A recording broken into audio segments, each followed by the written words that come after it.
Hello, friends. It's Chapo, Monday, June 6th. Back again, back at it. Boys, how's it going? Not bad. It's been a great birthday month. Some would even say birthday half year. We had a pool day yesterday. Yes, that was fun. We had a wonderful time. Okay, There's an app in I don't know if it's local to Los Angeles or not. It sort of feels like it would be.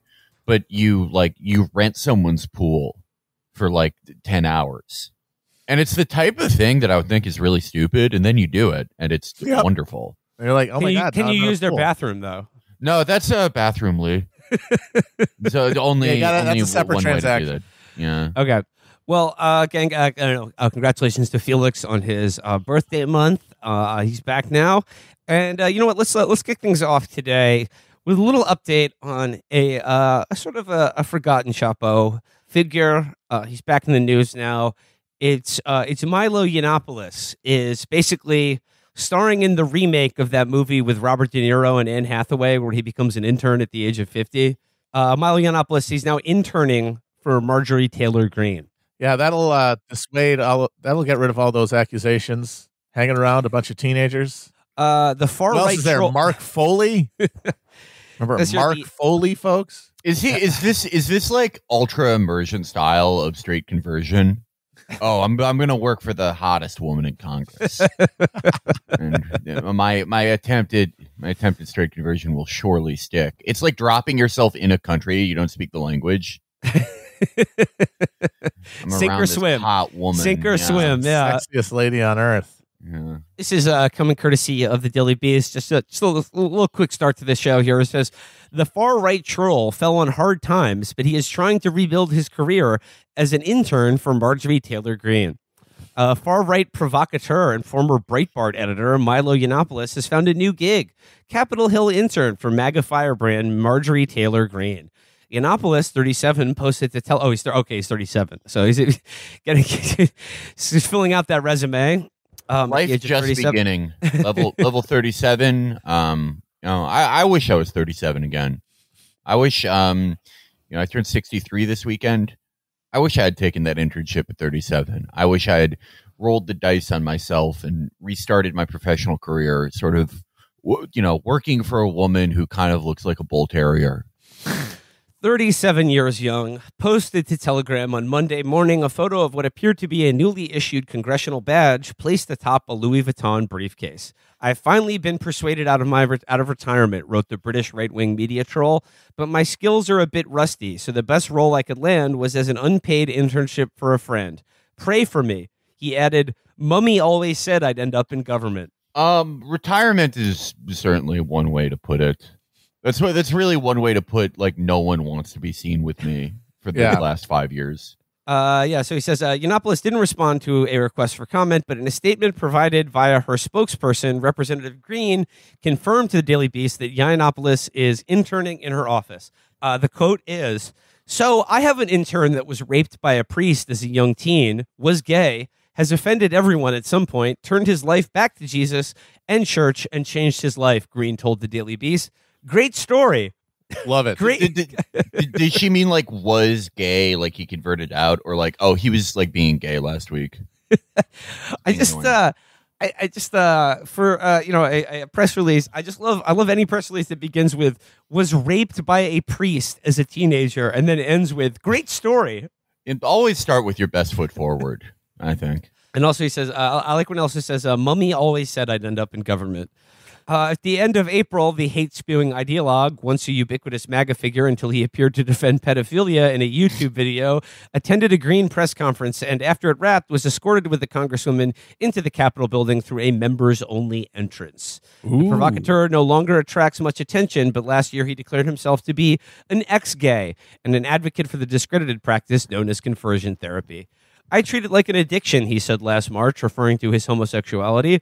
I hope people will support and pray for me, if for no other reason than they share my delight at the prospect of Milo Yiannopoulos furiously and indignantly railing against homosexuals for sins of the flesh. Yeah, I mean, like, the ex-gay thing he does, it's like, I don't know. I obviously don't take it at face value, right? It's just like you constantly have to up the ante, both as a conservative, a social issues conservative, and as a media personality. Like, if your thing is always outrageous, you always have to set up new boundaries and cross them. But it is depressing, because it's just like, how much money do you think he has made off of the ex-gay thing?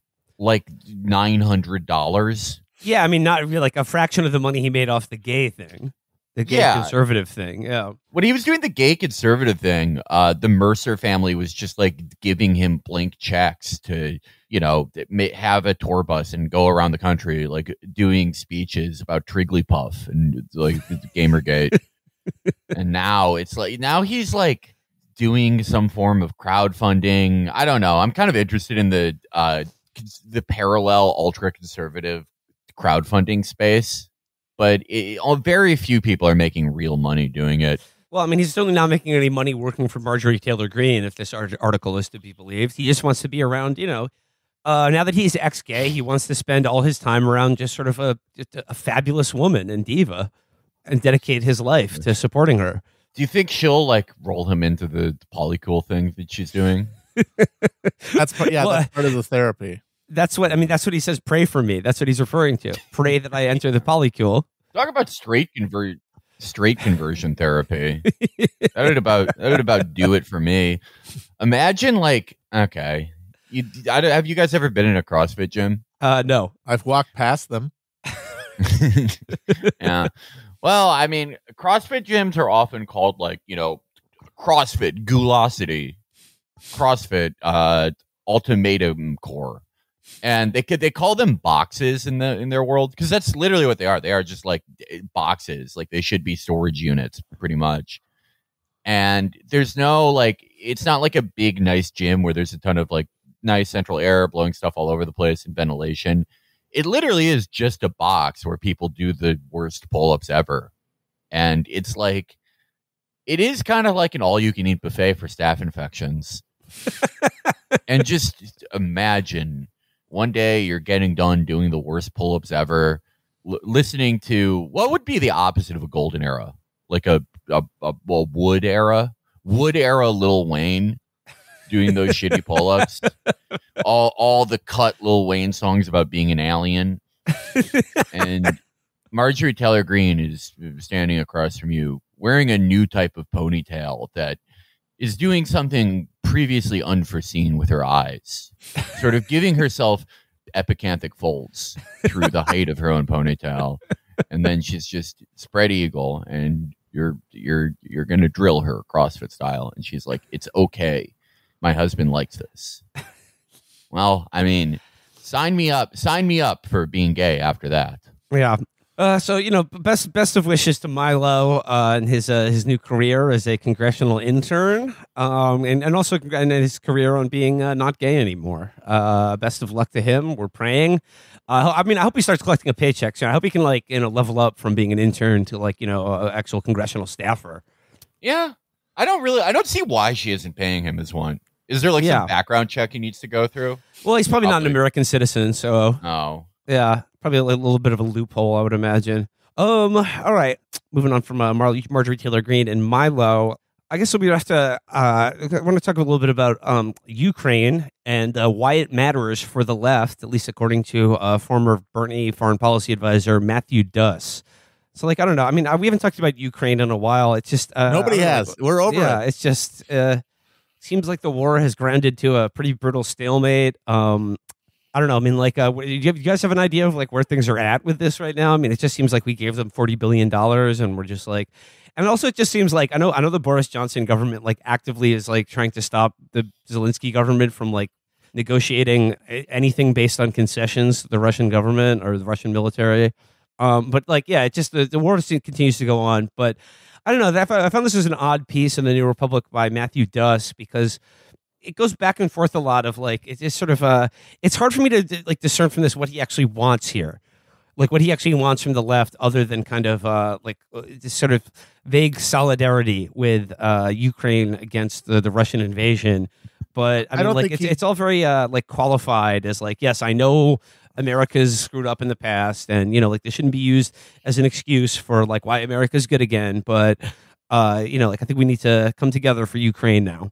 I think you can never think of the audience. We talked about this before. The audience for this kind of thing as like some imagined, left that's going to do something based on it. It's the audience's potential bosses, people in the media, people. It's to make them know that he's on their team and that he understands, the greater priority of maintaining, the American project. And he's not going to sacrifice that for any leftist notions. Yeah, it reminds me of another Duss piece. This one from, almost like 10 years ago.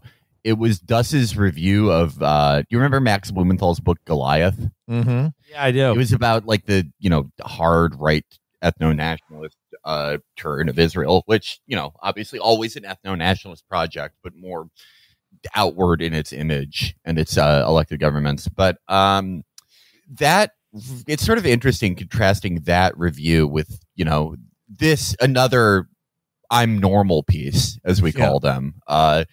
Because in that piece, Duss writes the classic liberal Zionist line, which you could still do in 2012, which is like, oh, I mean, like this completely accurate criticism of Israel gets it wrong because what's that famous saying? It's not acting like Israel has a right to defend itself.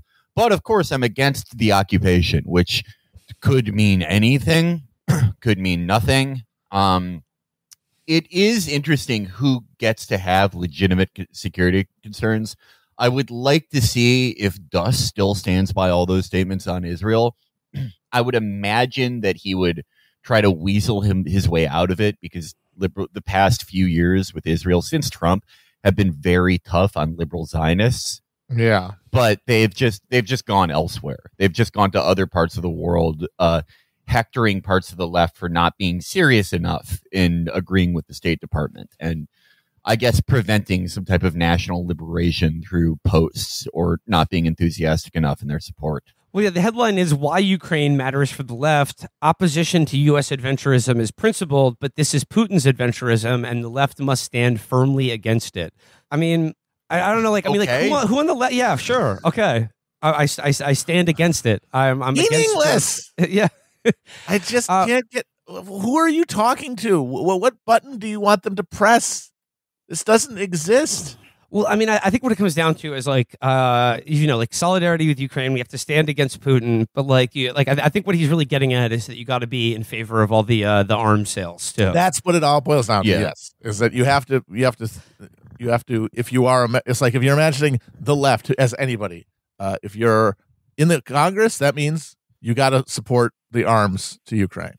If you're just a person reading this and you don't have any power, well, then, post about it in a positive way or whatever.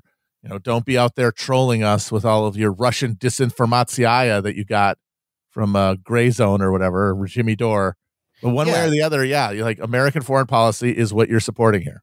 Yeah, I mean, if Duss and Peter Beinart, all those like former front and center liberal Zionists, they were masters of not saying exactly what they meant, but it's very clear what liberal Zionism means. It's saying there is a certain amount of people, a certain amount of civilians that is acceptable for Israel to kill, a certain amount of interference in the politics and the institutions of its neighbors, whether it's assassinating Iranian scientists or whatever, that is acceptable, and you want to keep it around that line, around what your par is, so you can go on a guilt-free Mediterranean vacation. That you'd say that without saying that. And his same thing here is there's an acceptable level of U.S. weapons that it's acceptable for them to fall in the hands of God knows who doing God knows what for God knows how long. And because we're supporting it verbally the right way, we're going to make sure that doesn't happen just by virtue of us not wanting it to happen. But you need to join us. Well, yeah, I'm just going to the end of this piece. I just want to highlight a few paragraphs. It just says here, he writes, this solidarity has been hard to find in some of the statements from the Democratic Socialists of America. To be clear, the cherry picking of their statements by the White House's rapid response director and the left punching of floundering moderates is transparently cynical and opportunistic. Centering opposition to U.S. imperialism and militarism is an entirely appropriate starting point for any U.S. left organization, even if it's not the whole race. Hard questions need to be asked, especially now, about the goals and interests NATO actually serves. But we also need to ask hard questions about how our struggle against militarism works alongside our commitment to colleagues around the world who require more than just a call to stop the war. With that said, it's important to differentiate between the genuine anti-war, anti-imperialism of DSA and others in the American left and the pernicious authoritarian agitprop of the gray zone and the like. The right's goal is to divide the left, and we should not help them. But the goal of building a stronger left is served by identifying, engaging, and organizing with those genuinely acting on principles of solidarity, democracy, and human rights, and not wasting time with atrocity-denying grifters and clickbaiting provocateurs. So, yeah, I guess he's going at Max Blumenthal again with this piece. Here's a little social experiment for you. Go up to any American voter, or really like anybody. Just go up to anyone and ask them, like, what do you think about the authoritarian provocateurs at the gray zone? That is more dangerous than the infamous farting in the hood prank, I will say. No one, it's hard to get someone involuntary committed, but that may do it for you. But like, it just seems like there's a lot of like, he's like, just sort of like, he's hopping from one sort of stool to the other. Just like, it's just, I don't know. It's like these articles like this where like he's identified like the gray zone and people like them as sort of like authoritarian agitprop, but he wants to make sure it's just one of these articles where he wants to make a point, but he wants to make sure to offend like as few people as possible. He wants to cover all his bases, and let people know that like, hey, like it's wrong to cherry pick DSA statements, but like also like they kind of screwed up, not demonstrating enough solidarity with Ukraine, I guess. Well, that's how you know that this is written for bosses, because it doesn't say anything. It's like, why would you say any of this? And it's like, because it's not for you. I'm demonstrating loyalty. Yeah, there's no instruction. I will show you the acrobatics I'll go through to support your bullshit.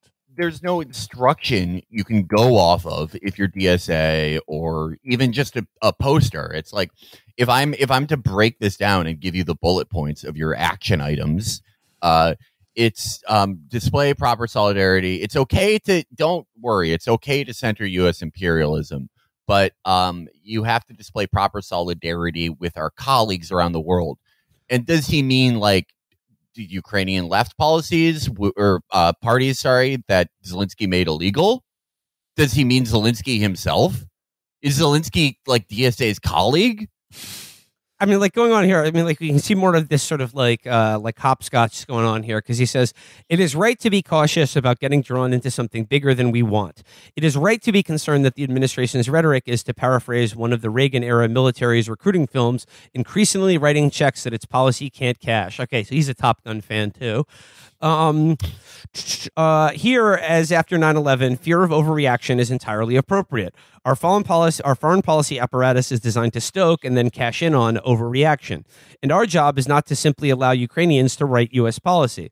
Americans, all of us, are now implicated in this war. If the American people are providing arms, as we are to the tune of tens of billions of dollars, then we have a reasonable interest in and reasonable expectation of influence on its outcome. The Biden administration has made clear the kind of outcome the U.S. is trying to produce, but also rightly made clear the limits of U.S. engagement and the overriding concern about avoiding nuclear escalation. One thing the left definitely should not do, nor anyone, is buy into the narrative that Russia's war on Ukraine has restored America's mission and purpose. That our country can seem to allocate money efficiently only towards weapons and little else should be a source of shame, not pride. Observing how easily tens of billions of dollars in aid to Ukraine were moving through our otherwise obstreperous and unproductive Congress, Adam Tooze summed it up. That they can agree on that and not on healthcare or climate change policy is a sign of America's own dysfunction. Oh, that Tooze! I'm shaking my fist once again at Adam the Tooze. Oh no! No, but I agree with Tooze. He's really one to talk about crossing a line. What with how he's fucked all of our significant others. Despite the enchantment of our political class, Russia's war on Ukraine is not a manic pixie dream conflict that will lift our country out of its legitimation crisis. If we allow this moment to be used simply to reassemble a broken Washington foreign policy consensus, we will not reverse that crisis. We'll deepen it. An influential, well-organized, and growing political left is essential to repairing this country, and that includes its foreign policy. The response to Russia's war in Ukraine is a key part of that. It is possible, indeed, it is essential to apply the historical awareness that Sontag urged and not be stupid together while acknowledging that supporting the defense of Ukraine is the right thing for the global left to do, even if our own government is doing it. So, just try to figure out, what does he want from the U.S. left here? I think what he wants is just okay, say all the reasonable things about the U.S. State Department, Pentagon, and foreign policy, and the fact that we can, send $40 billion in weapons to Ukraine to fight a war that we have nothing to do with, or a war that is not really in our direct national interest. We can do that overnight, but we can't give health care to anyone. And by the way, Biden is also cutting school lunches and raising Medicaid fees at the same time. But it's just he just wants the right. I don't know. He just wants to just don't go too far. Don't go too far here, and don't legitimate Russian aggression. I suppose, which is the DSA is a key factor in that, certainly, and and Russian aggression or imperialism or whatever you want to call it.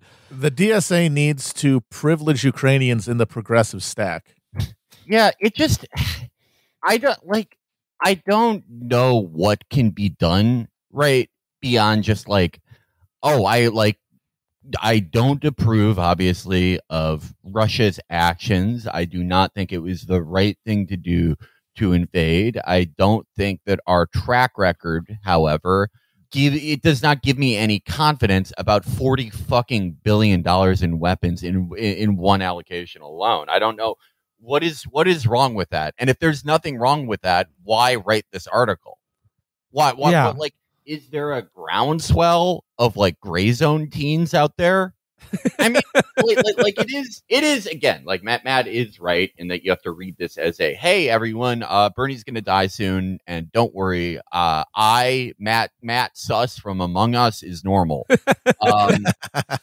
But if you're taking it as face value, which I guess he would want other people to do since this is public or not, it's, I guess the only other way to read into this, right, is that what's happening in Ukraine now at this moment is kind of exactly what, not just us, but people like us generally in our ideological space said, where we did not approve of the invasion or operation, but we said, hey, I don't think that Ukraine is going to win. And that is certainly not happening now. A lot of the worst case scenarios that people talked about are happening, where people are signing up to defend their hometowns, which is a completely fucking understandable thing. It is a brave decision that I don't know if a lot of Americans would take, and then immediately being sent to the front lines by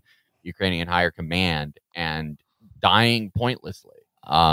It's a very sad, fucked up conflict. Even before the invasion, I recall us saying this would be a uniquely World War I-esque, pointless, shitty stalemate, and it kind of seems like it is, and it kind of seems like any window for Ukrainian victory or strategic victory is closing rapidly, and that lives are pointlessly being lost. But I guess if an article is written in the right way, that changes that. I don't know. I don't know what to tell the people. I do know what to tell the people because they're not posting about it as enthusiastically as they were in March. Yeah. So maybe we should be on their case. Not paying attention. It's a weird thing because it's he goes to such pains to kind of establish his kind of left-wing foreign policy credentials, but I think the entire piece of the article, the point of the article, is that it is bad that the only thing our government can do is send $40 billion in weapons to a fucking in arms sales to Ukraine, more or less, instantly, and do nothing else. But despite the fact that is the case, like they should still send the $40 billion, and no one should be, like no one should be too mad about it. Yeah. Or you can lament the fact that like, oh, it's a shame that like all we can do is just sell weapons to foreign countries. But in this case, it's like good that we're doing so, or at least not bad. I think that's basically the point of the point of the piece. Please don't say it's bad. No, you can say it's regrettable, but don't say that we shouldn't do it or that it's just like we're being forced. We're always forever for always. A Democratic administration they always do things because they had to. There's no other alternative. And that's how all of it has to be understood. It's like this tragic necessity, which really does like raise the question, well, what the hell do you need me for then? Well, I would like to ask Dust and all the people who slowly removed all the Ukraine stuff out of their profile in the last month. I mean, it really, not to talk about myself here, but it really does seem as it inched closer to my birthday, the flag started going away, fewer display names that were like Russian warship, fuck off, fewer of those. Maybe it was just Felix Jubilee Mania that dispelled those. But I, in the same way that those people would ask us, like, "Oh, do you think Ukrainians should just surrender? You think they should just like fucking give up and die?" I would like to ask them now, with mainstream articles stating the obvious that it's really not fucking going well for them, that there is no conceivable path, that the incredibly large weapons packages that they probably showed up a little too late to turn the tide. What do you want to happen now, given that there's no path? Do you think they should still try their hardest? Do you think like that they should sue for peace, or are you still holding on to that it's you're being like Todd Aiken if you think that maybe that some diplomatic solution should be found? I would like to know that, and no one has really asked those people that. In some instances, the State Department has a way of shutting that all down. Yeah. I would like them to, we're giving them all the weapons, but here's one thing. I would like them to stop selling Javelin missile systems on Etsy. Yeah, that's kind of messed up. Not a fan of that. Just dumping all those weapons in there and having no tracking system, wink, wink, for where they go. Well, it was the Felix Diamond Jubilee this month, but just quickly, did you guys check any of the Queen's Jubilees over the weekend? Because they had they had a hologram rolling around in a carriage. So beautiful, isn't it? It's the third oldest surviving coach in the UK after the Speaker of the House of Commons and also the Lord Mayor of London's coach. It's just so beautiful. As you said, it's been re-gilded so many times. It's probably just gold now, Alistair. And you love the Windsor Greys, the 8 horses drawing the carriage, and it's many tons. It's medieval, it's fairy tale. This is the whole point of it, isn't it? It's something that is quite out of our ken. It's nothing to do with everyday life. This is something completely different. It's such a privilege to see it. To say that there were tears in my eyes at that masterclass will be a great understatement. Yeah, they turned her into Cortana. They brought out so they have a special carriage, which I think is kind of cool. Like, I know I shouldn't say that, and I know like the popular thing online is like, oh, British people are disgusting. I hate England, blah blah blah. Even though it's like, Sean Moorhead put it really well when it's like when you're a kid and your cousin who could be presumably identified as your identical twin, who is about 0.6% more fat and annoying than you, when all you talk about is how much you hate him and find him annoying. That's what Americans talk about how much they hate the UK. Yes, absolutely. But so they have a special gold carriage that I guess they bring out for special events. They bring it out when they've had a huge W, and it hasn't been out since like 1975. And they put a hologram of the Queen when she was like 28 inside of it, which I think that's kind of sick. And I think we should have stuff like that. I feel like the president should have a special vehicle he gets to ride in when things go well. Like not just like a heavily armored limousine, like something a little bit cooler than that, like a sort of I don't know, like a fan boat, jetpack. Yeah, jetpack. Well, for Biden, I think like maybe something from his childhood, like a rickshaw, like a gold rickshaw. Well, I just moving on from the Queen's Jubilee. Felix, you were talking a little bit about liberal Zionism and the liberal Zionists of yore, and where are they now? I'd just like to take a second to talk a little bit about this New York Times editorial board piece that was one of the most nauseating things I've ever read, titled "Who Killed Journalist Shireen Abu Akleh?" And the fact that they're even asking that question is pretty fucking nauseating. They're just we've got to get to the bottom of this. We've got to figure it out. If you remember, like the Khashoggi shit, I mean, line those up side by side.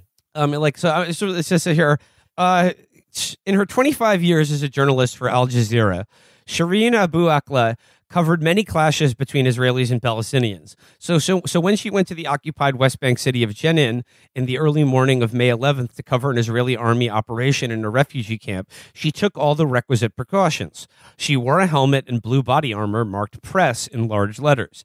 She stood near the entrance of the refugee camp with a group of other journalists in her presence, and her presence was immediately noticed. She was so well known among Arabic-speaking audiences that a crowd gathered to watch her work. In the course of their reporting, however, the journalist came under fire. Ms. Abu Akleh, an American citizen, was killed by a bullet to the head. Another journalist, Ali Samoudi, who was also wearing a flak jacket marked press, was shot in the back and survived. More than 3 weeks have passed since Ms. Abu Akleh was killed. Yet, despite a surge of international outrage and calls by, among others, the U.S. State Department, Israeli human rights organizations, scholars, and members of civil society for a thorough investigation of her death and of the allegations that she was killed because she was a journalist, no formal, impartial outside inquiry has been started. The world still knows very little about who is responsible for her death. Ms. Abu Akleh's family, her colleagues, and all who care about freedom of the press as a pillar of democracy deserve far more. So, I mean, I'm just trying to imagine like the fucking like what are the fucking like the straitjackets that they have to wear at the New York Times editorial board to write a paragraph that says like we still know very little about who killed her, because I mean like there's plenty of evidence, and in fact the op-ed even mentions the CNN report, not exactly Al Jazeera, that analyzed the video and said that she was not just killed by the Israelis but killed on purpose by the Israeli snipers. Yeah, it is pretty insane, the New York Times Israel-Palestine stuff, because it's like New York Times is obviously like an ideological organ, as is like any piece of the American press, right? But you can rely, at least for cynical reasons, some degree of fake impartiality and kind of making it look like everything's above board. But when it comes to Israel-Palestine, it's like reading David Horowitz's blog. It's fucking insane. Well, I mean, like the interesting thing about this editorial is that it lays out like fairly clearly who killed her and the conditions that gave rise to it, but like they do everything but say the obvious. It's like the person who wrote this editorial, or whoever commissioned it, or whoever was involved in it, like they all know the answer to this question, and they give the reader like every piece of evidence that would be like required to draw the conclusion that everyone else has, but they just don't say it. And like they still parse it in this. And like I said, like, oh, I guess we need an independent commission, but like, you know, an independent commission is like, oh, like that won't be seen as legitimate by the Israelis or the Palestinians. So like, for instance, listen to this. It says, the early response to the killing has been alarming. 2 days after her death, the results of 2 preliminary investigations were announced. The Palestinian Authority charged that Miss Abu Akleh, 51, had been targeted by Israeli soldiers. The Israeli military, for its part, said there was always a risk of non-combatants being hit during an armed clash, and said that the fatal shot may have come from an indiscriminate Palestinian gunfire or an Israeli sniper. On the day that she was shot, a spokesman for the Israeli military implied that journalists were legitimate targets. The Times of Israel reports that the spokesman told the army radio that Ms. Abu Akleh was filming and working for a media outlet amidst armed Palestinians. They're armed with cameras, if you'll permit me to say so. So they're basically quoting the Israeli government as just saying, like, yeah, like journalists are legitimate targets, and we shot her because she was with a press organization that's hostile to the Israeli occupation. But then, like, it says, but Israelis should care more about what happened to Ms. Abu Akleh. Democracies require a free press as a prerequisite for informed self-governments. Israel needs to ensure the safety of journalists in the country and in areas that it occupies to ensure the safety of its own democracy. Do you think they give a shit about what is this ass covering here? They're telling you exactly what happened, but refusing to state the obvious. Yeah, it is interesting, right? Because when this happened, it seemed the playbook of people like the New York Times seemed pretty obvious, right? It's to obfuscate and create a fog of like, oh, well, this is consistent with guns that Israel uses, but also the Palestinians could get those guns, and like, maybe it's blah, blah, blah. We don't know. We have to form a committee, but the committee might be disapproved by Israel, blah, blah, blah. That would make sense to do in like 2006. But now when Israel is just pretty much openly like, yeah, we killed her. We killed her. What are you going to do about it? You kind of wonder what the point of them even doing this is. Like I said, they reference the CNN report where it says here, CNN and other news organizations have begun their own investigations. After reviewing video footage, witnesses' accounts, and audio forensic analysis of the gunshots, CNN reported that evidence suggested that Abu Akleh was shot dead in a targeted attack by Israeli forces. The witnesses and videos, it said, provided new evidence that there was no active combat nor any Palestinian militants near Abu Akleh in the moments leading up to her death. I mean, okay, CNN did that. I mean, like, presumably the New York Times could do their own investigation into this and draw their own conclusions. But they're just like, okay, well, that's just what CNN says. Israel reacted sharply. In an address to the World Economic Forum in Davos on May 25th, President Isaac Herzog of Israel rejected the report, saying it was based on fake facts. So it just goes on, and then the last graph of it says, the best tribute to her life and work would be to make sure that her death does not vanish in the fog of hatred and recrimination, but serves to guarantee the safety of all journalists who seek to pierce that fog. So it's like they basically are saying that the Israeli military like intentionally assassinated this journalist, and the response to it is, hope that doesn't happen again. Let's all dedicate ourselves to supporting her legacy by making sure this doesn't happen again. But also, yeah. but also don't make it disappear in a fog of hatred, which I guess, I mean, if they're saying what I think they're saying, that is like one of the most repulsive things I've heard a mainstream media organ say with regards to Israel and Palestine. Just like, it's saying don't get too mad about this or you're just as bad as whoever killed her. We don't know. Yeah, it's just the fog of war, the fog of hatred. Like let's just we can't allow this like assassination of a journalist. Let's not get too mad at whoever did it, but let's just make sure who did it doesn't happen again. Well, yeah, it's harder. We need to find out who did it, but we may never find out. So like let's just not let it devolve into another bitter round of recriminations. Well, I mean, it's harder than ever to establish parity for kind of bullshit objectivity in American media. It's harder to establish parity between Israel and Palestine. It always was kind of hard.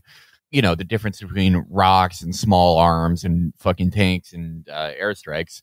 But it's especially hard now, given that the Israeli treatment of so many Palestinian populations is, I mean, it is like if the Third Reich had modern technology.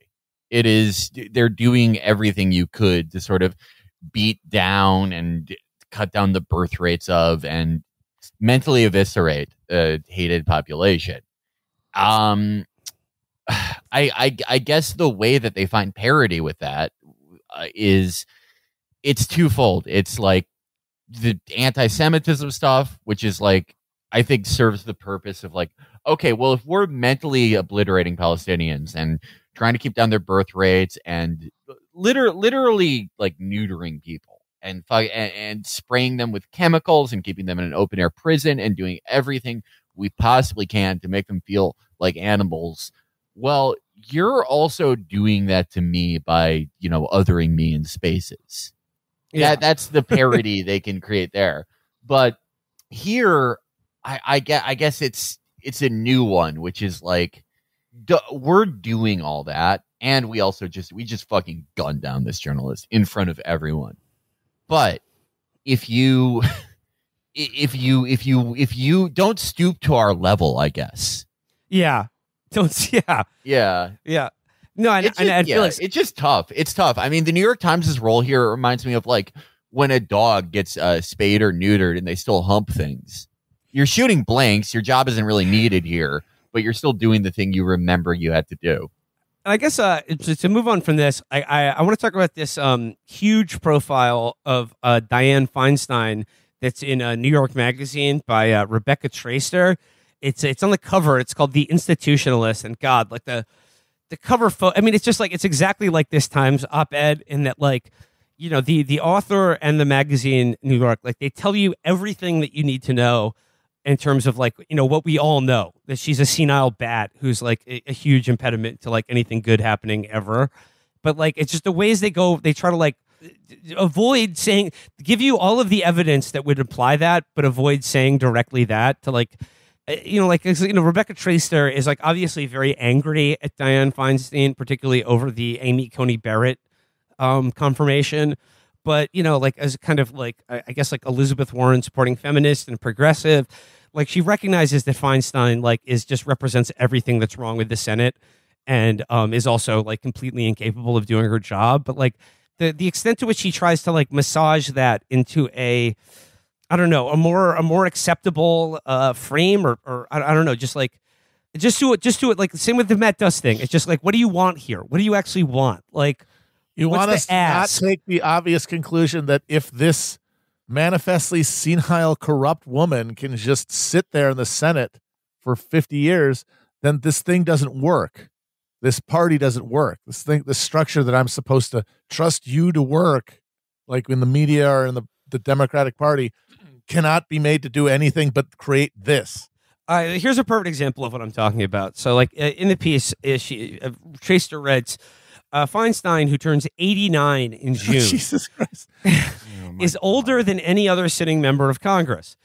Her declining cognitive health has been the subject of recent reporting in both her hometown San Francisco Chronicle and the New York Times. It seems clear that Feinstein is mentally compromised, even if she's not all gone. It's definitely happening, said one person who works in California politics, and it's definitely not happening all the time. Reached by phone 2 days after 19 children were murdered in an elementary school in Uvalde, Texas, in late May, Feinstein spoke in halting tones, sometimes trailing off mid-sentence or offering a non sequitur before suddenly alighting upon the right string of words. She would forget a recently posed question or the date of a certain piece of legislation, but recall with perfect lucidity events from San Francisco in the 1960s. Nothing she said suggested a deterioration beyond what would be normal for a person her age, but neither did it demonstrate any urgent engagement with the various crises facing the nation. "Oh, we'll get it done, trust me," she assured me in reference to meaningful gun reform. Every question I asked about the radicalization of the GOP, the end of Roe, the failures of Congress, was met with a similar sunny imperviousness, evincing an undiminished belief in institutional power that may in fact explain a lot about where Feinstein and other Democratic leaders have gone wrong. "Some things take longer than others, and you can only do what you can do at a given time," she said. "That doesn't mean you can't do it at another time. And so one of the things that you develop is a certain kind of memory for progress. When you can do something in terms of legislation and have a chance of getting it through, and when the odds are against it, meaning the votes and that kind of thing. So I'm very optimistic about the future of our country." Yeah. Hard not to be. But just that thing where she says, like, okay, so like she's saying, like, according to, like, you know, people in the know in California politics and anyone, even a casual observer, her cognitive decline is real and shocking. But then she also says, nothing she said suggested a deterioration beyond what would be normal for a person her age.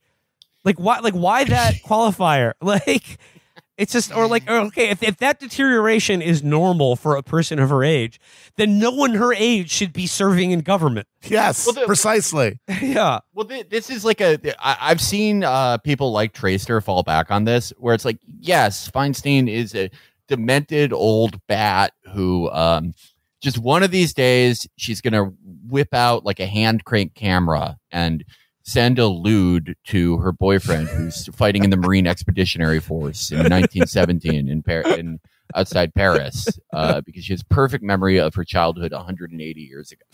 But why aren't you also getting on Chuck Grassley? And it's people are they're always trying. It's the same thing with this bullshit parody where they're trying to find some equivalence. They're giving you the liberal thing of like, well, of course this thing is bad, but what about the other thing that's just as bad that I've decided you're not talking about right at this second, so you don't care about it? And by the way, I mean, people make fun of Chuck Grassley all the time for being a fucking old bat. The man's Twitter is hot fire. It's hot fudge. He can't stop going to Dairy Queen. The man loves it. I mean, Dianne Feinstein and Chuck Grassley, it's like when Junior Soprano wanders to that park bench. Him and that old woman talking to each other. They both think it's the 50s. It's like, yeah, it's a dysfunctional gerontocracy, and she's a fucking exemplar of it. That's it. Here's another example from the piece that Tracer includes. It says this. It's talking about when she was working with the California sentencing, the California Women's Parole and Sentencing Board. For 6 years, she had the power to determine sentence length for women who had been convicted of everything from public drunkenness to violent crimes. She took a reformist approach to criminal justice, calling for rehabilitation rather than long sentences in narcotics cases. Francois, who had become the first African-American to serve on the San Francisco Board of Supervisors, assigned her to an advisory committee on local jails. She reported on the terrible state of the facilities, the inedible food, the overcrowding, the rampant vermin. As part of her work with the board, she found herself determining sentences for abortion providers. Although she would later strongly support abortion access and often told the story about how back at Stanford, classmates had passed a plate to pay for a student to travel to Tijuana to end a pregnancy in the early 60s, the procedure was still illegal in California. And as she would explain to Roberts, the cases in front of her were all illegal back alley abortionists. Many times, the women they performed an abortion on suffered greatly. I really came to believe that the law is the law. Feinstein's memories of this time period remain sharp. Under the indeterminate sentence law, most sentences carried a low of maybe 6 months and a high of 10 years, she told me by phone. There was one case, her name was Anita Venza, and over she committed abortions on women. I said when we were sentencing her, Anita, why do you continue doing this? And she said, I feel so sorry for the women in this situation. When I pushed further, asking Feinstein what it felt like now to be on the verge of a future in which providers like Venza could once again be the sentence to prison, and which the law will once again be the law, she declined to fully acknowledge the chilling implications of the rollback on the near horizon, retreating instead behind impenetrable platitudes. Well, one thing I have seen in my lifetime is that this country goes through different phases, she said. The institutions handling some of these issues have changed for the better. They've become more progressive, and I think that's important. Well, so she's saying, I do like that in her perfect recollection of the past, she is not doing anything you could describe as brave, selfless, really anything. She's not being a leader, as one might say. And abortion is an issue that Tracer is obviously very passionate about, or cares, and is very angry and frightened, as we all are, about what the Supreme Court is about to do. But I just like this weird back and forth that we see in all of these articles that we're talking about today. It's just like it's back to an old cliche of ours. It's like all of these people now on the liberal media have to reckon with the reality that they've gotten what they wanted. And now they have to find a way to be angry at the fact that Dianne Feinstein is fucking has her brains leaking out of her ears and talking about what a great friend she is with Lindsey Graham and how the Amy Coney Barrett fucking confirmation was the highlight of her career. And that the leaders that they have fucking elevated and the party that they are fucking beholden to, this is the reality that this is produced. And now you're not happy with it, but you still have to massage the reality in such a way to be well, she's no more or less senile than any other 80-year-old person serving in the Senate. And that it's disturbing to me that at one point in her career, she actually literally sent abortion providers to prison. But hey, that was the law. But her response now that law is coming back is that the institutions that administer the law have gotten a lot more progressive. What is she talking about? Police departments? Yeah, that is like designed to make you insane. It's that you can't even like have the thing that you could maybe have with RBG where it's like, oh, well, she's old and, she did something really selfish here. But look at this past of supporting progressive causes. Dianne Feinstein has never been anything except for a cog. And now she is a squeaky cog who no amount of oil will ever get her to stop talking about giving the man with the organ grinder and a pet monkey a nickel to sing a song. Here's another example of what I'm talking about. Tracer writes, if women changed the Senate's image, they did not always change its character. Political representation is a funny thing. The absence of women and minorities from governing institutions is ghoulish, but the seemingly obvious remedy, putting those people in power, can often involve new participants simply recapitulating the standards set by those who preceded them. When Feinstein started in the Senate, she enforced his dress code, which reflected her own pearl-wearing respectability. No pantsuits for female staffers. They had to wear skirts or dresses. But even as Senate rules relaxed, Feinstein kept her standards intact. As recently as 2017, it was reported that women in her office were required to wear stockings and skirts of a certain length. So, I mean, what a trailblazer!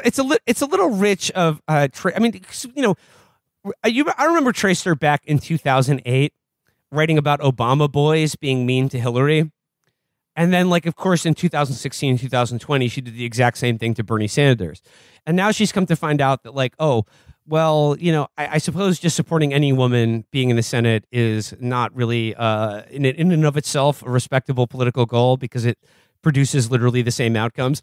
But in the context of Tracer, the example she goes to is like the Senate dress code in Feinstein's office is that like her staffers can't wear pantsuits. Yeah, I remember. Do you remember the thing that Tracer, when she first came after us all those years ago, 6 years ago? It was the post-Hillary episode, and we were talking about the O'Bungler and Hillary people that ran the Hillary campaign, calling them sick, entitled freaks. And Tracer did, out of all the people that went after went after us that year, I would say she was the most skilled. She was like the John Wick that they sent after us. And she said, the Baba Yaga. Yeah, she was like, sick, entitled freaks. Oh, you mean the black women that voted for Hillary? Which, hell of a move, Rebecca. But I mean, now she's gotten the worst thing you can get in American politics, if you're a member of the media, which is what you wanted, which is winning, because that puts you in a real asshole position.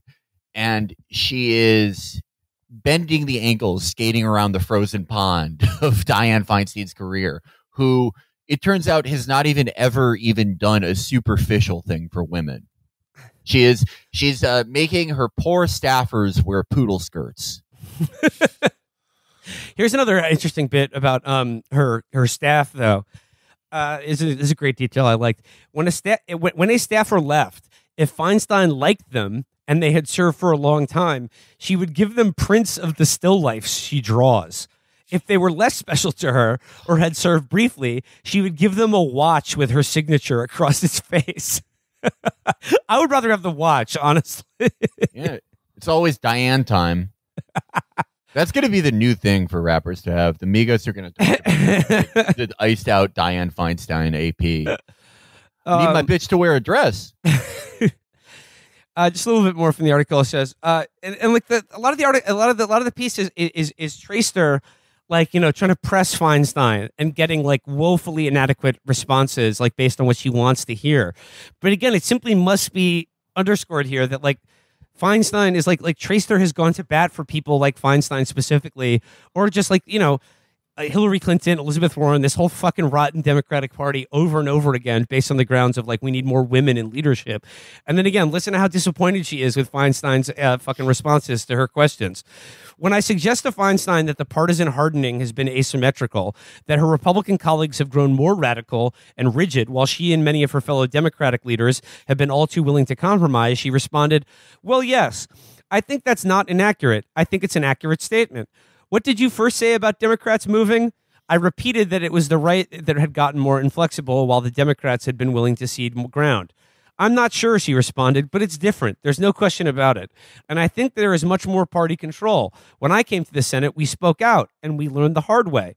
we took action, and it was clear what was happening with weapons in this country, and still is. And in a way, the weapon in a way, the weapon issue was a good one because we were able to pass the first bill. When was it, Tom? Menser reminded her the assault weapons ban was passed in 1994. When I asked her about her stated commitment to centrism as a reaction to the tumult of her early political life, she began speaking unprompted about Dan White, clearly still appalled by his violent transgressions against the respectability politics that have helped her navigate the world. And that's a funny way of describing what Dan White did. A violent transgression against respectability politics. What? Yeah. He assassinated the mayor of San Francisco and Harvey Milk. What the fuck? Look, he's a little rude. I do want to say I love Tracer. I mean, we talked about her at the height of her powers, but now she is like it's like when they cut to Goku and he's been on the couch for about 3 years. No more zero G training for her. She can't even pin down this old bat. Like she's trying to get something. She's trying to nail her like Isaac Devore style. That guy. The liberal guy who always nails people. Isaac Chanatier.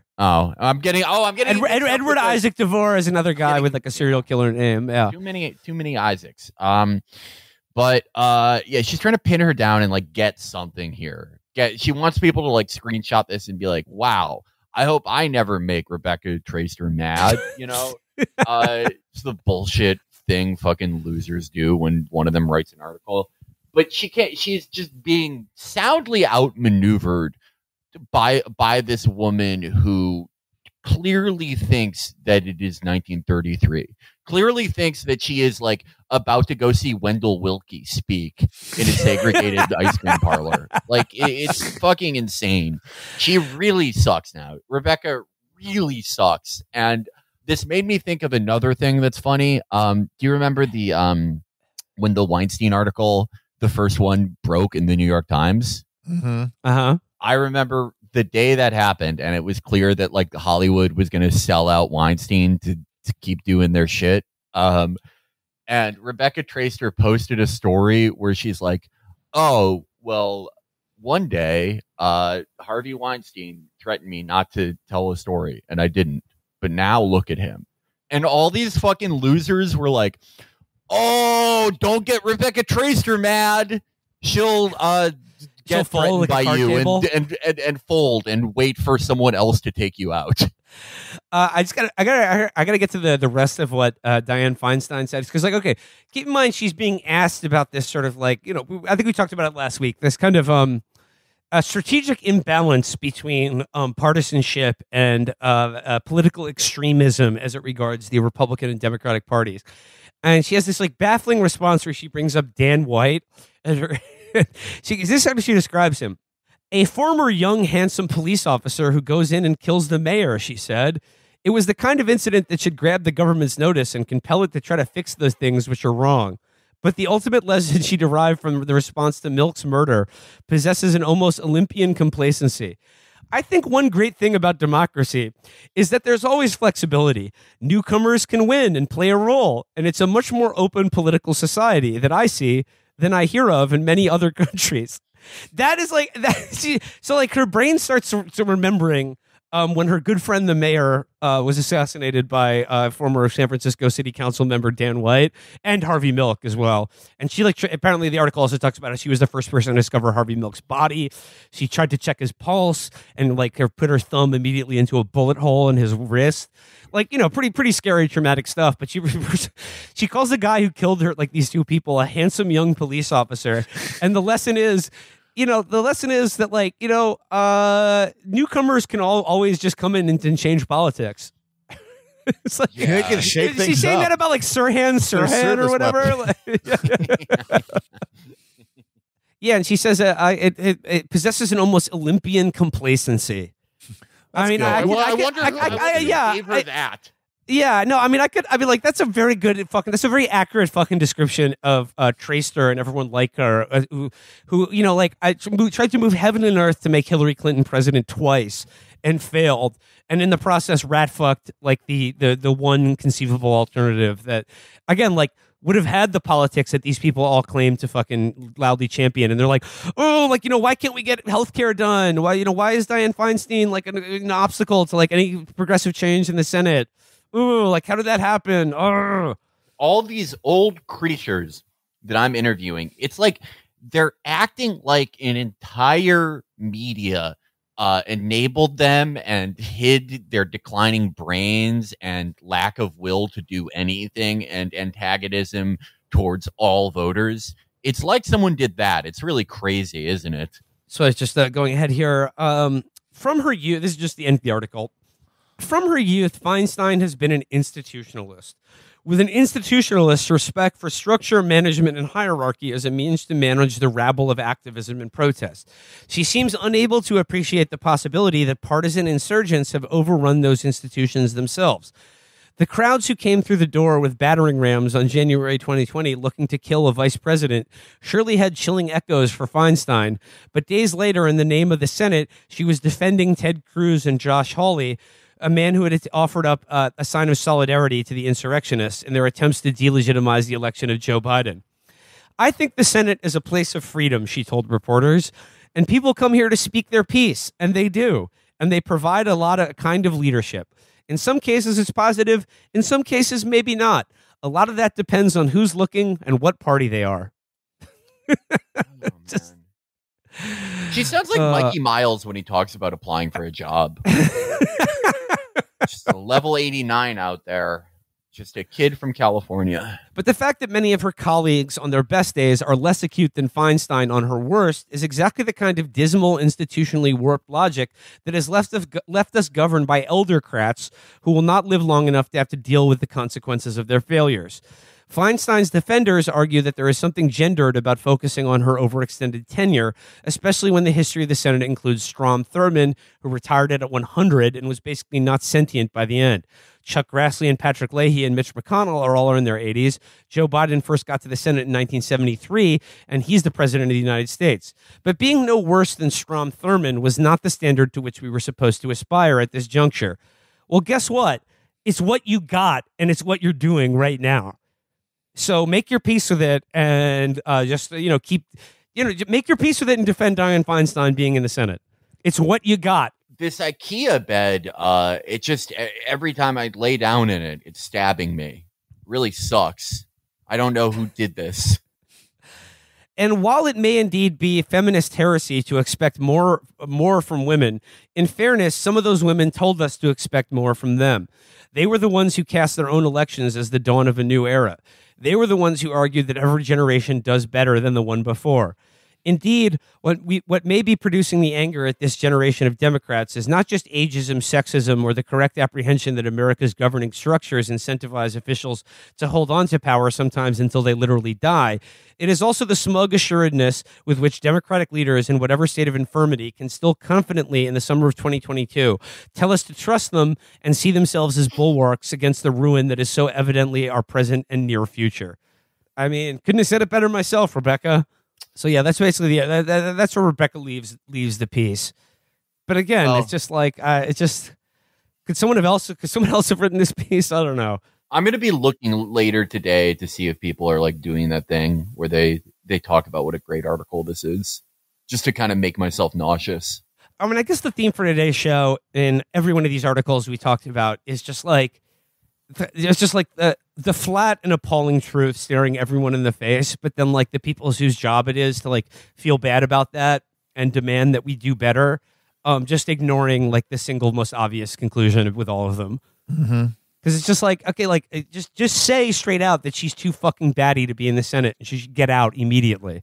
She should be voted out or removed from office entirely. Yeah. Well, so yeah, that's what do you think? Is that it for today's show?